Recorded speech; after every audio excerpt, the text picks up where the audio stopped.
Chapter 10. I told Gloria Dump everything. I told her how me and the preacher had just moved to Naomi and how I had to leave all my friends behind. I told her about my mama leaving, and I listed out the 10 things I knew about her. And I explained that here in Naomi, I miss mama more than I ever had in Watley.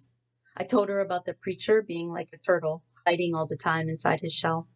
I told her about finding Winn Dixie in the produce department and how, because of him, I became friends with Miss Fanny Block and got a dog working for a man named Otis at Gertrude's Pets, and got invited to Sweetie Pie Thomas's birthday party. I even told Gloria Dump how Dunlap and Stevie Dewberry called her a witch.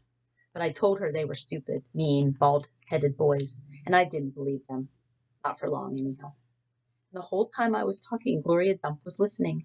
She was nodding her head and smiling and frowning and saying, is that right? I could feel her listening with all her heart, and it felt good. You know what? She said when I was all done. What? Could be that you got more of your mama in you than just the red hair and freckles and running fast. Really? I said. Like what? Like maybe you got her green thumb. The two of us could plant something and see how it grows. Test your thumb out. Okay, I said. What Gloria Dump picked for me to grow was a tree. Or she said it was a tree. To me, it looked more like a plant. She had me dig a hole for it and put it in the ground and put the dirt around it tight, like it was a baby, and I was tucking it into bed. What kind of tree is it? I asked Gloria Dump. It's a wait and see tree, she said. What's that mean? It means you gotta wait for it to grow up before you know what it is. Can I come back tomorrow and see it? I asked. Child, she said, as long as this is my garden, you're welcome in it. But that tree ain't going to have changed much by tomorrow. But I want to see you too, I said. Said Gloria Dump. I ain't going nowhere. I be right here. I woke Winn Dixie up then. He had peanut butter in his whiskers, and he kept yawning and stretching. He licked Gloria Dump's hand before we left, and I thanked her.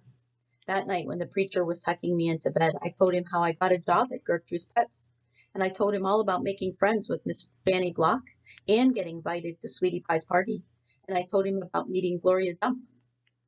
Winn Dixie lay on the floor, waiting for the preacher to leave so he could hop up on the bed like he always did. When I was done talking, the preacher kissed me good night, and then he leaned way over and gave Winn Dixie a kiss too, right at the top of his head. You can go ahead and get up there now, he said to Winn Dixie. Winn Dixie looked at the preacher. He didn't smile at him, but he opened his mouth wide like he was laughing, like the preacher had just told him the funniest joke in the world. And this is what amazed me the most. The preacher laughed back.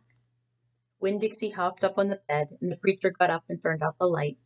I leaned over and kissed Winn Dixie too, right on the nose, but he didn't notice. He was already asleep and snoring.